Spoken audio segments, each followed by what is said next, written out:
Welcome back to Views with Hughes and Jennifer News. This is Jerome Hughes, and today we got some more Disney updates. A serious one.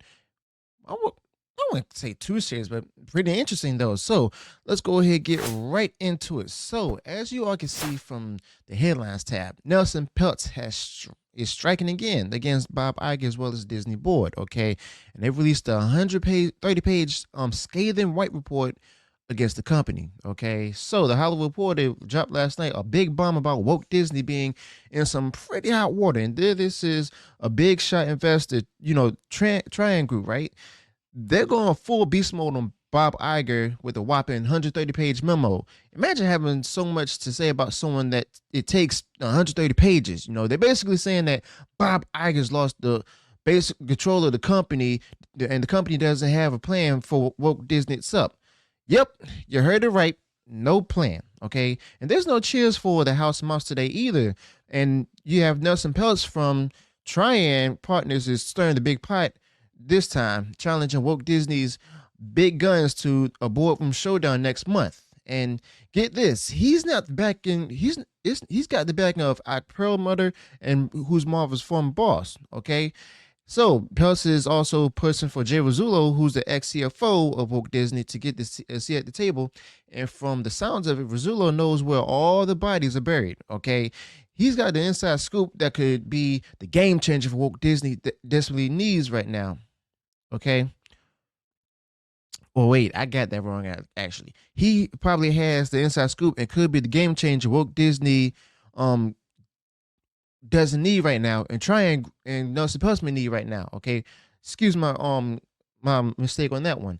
Now the memo itself is a big takedown of Walt Disney's current state of affairs, and we're talking about calling out the need for major cost cuts in Walt Disney Studio and TV network biz and everything. And they're not playing around because they're suggesting everything from spinning off old TV networks to merging Disney Plus and Hulu into one mega streaming service. Okay, they even called out ESPN saying it's not pulling its weight.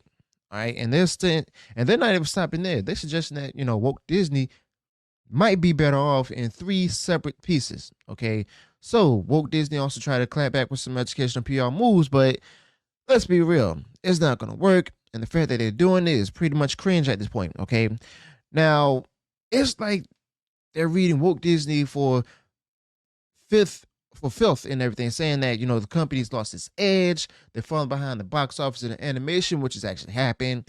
And then they started jumping into the streaming way too late.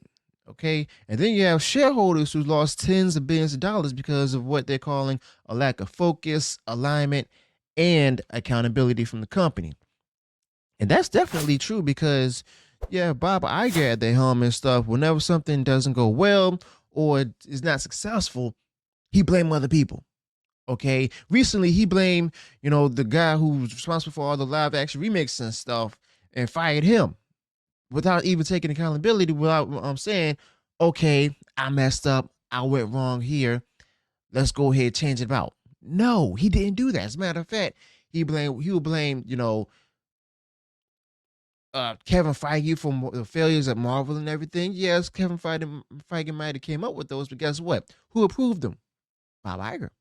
Okay, and then he also, he's now blaming like all of the other creators and stuff who, like, he put up there in charge to manage it. Saw that they couldn't manage it, blame them and stuff, but at the same time, he's not taking accountability because of the fact that he was he's in charge. He's in charge of the whole company, and not to mention the fact that he's the one that approved of them. Okay, so all of these are done based on his decisions that he's made. Okay, as CEO of Disney, but these investors and shareholders lost tens of billions of dollars and stuff because of the fact that the board and Bob Iger are not taking accountability. Now, the memo doesn't even just stop at calling out the problems. It goes full on suggestions of how to correct Walt Disney itself. Okay, so they're stating that they're basically taking major reevaluations of Walt Disney spending, urging a leaner approach without sacrificing the magic that makes Disney, Disney. Okay, instead of Disney woke Disney. But here's what gets really interesting, okay? The memo isn't just some outsider throwing stones and everything. It's packed with different insights that Walt Disney's own decisions or lack thereof are its own worst enemy.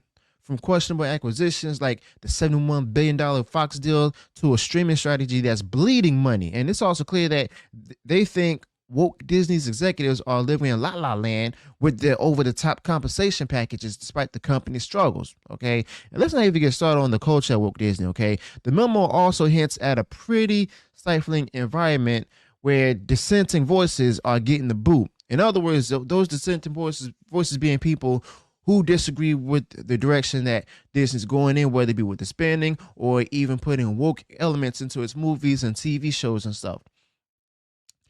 And the memo hits at a pretty stifling, environment where dissenting voices are getting the boot, and then the innovation is rare as well. And then and it's like the innovation is as rare as an honest politician, basically. All right, and that's the biggest kicker right there, because of the simple fact that you know you got so much corruption at the company itself that is it actually quite shows to the point where they've got so much talent and they don't use it. They make the wrong decisions, and it's no wonder the creative spark seems to be fizzling out. Now, the memo is a call to arms for Walt Disney to actually wake up and smell the coffee, if you will. Okay, with the suggestions ranging from a shaking up the board to rethinking their entire creative direction. Okay, it's clear that Nelson Peltz and company are not here to play. Okay, they want action and they want it now. So woke Disney's basically at a crossroads, and how they respond to this wake up call could define the company for generations to come. Okay, will they listen and adapt, or are they going to stick to the guns and risk becoming a big cautionary tale? Okay, so only time will tell, to be honest with you. All right, but the thing is, we see Bob Iger making these moves possibly out of desperation. Okay, that's what I'm seeing.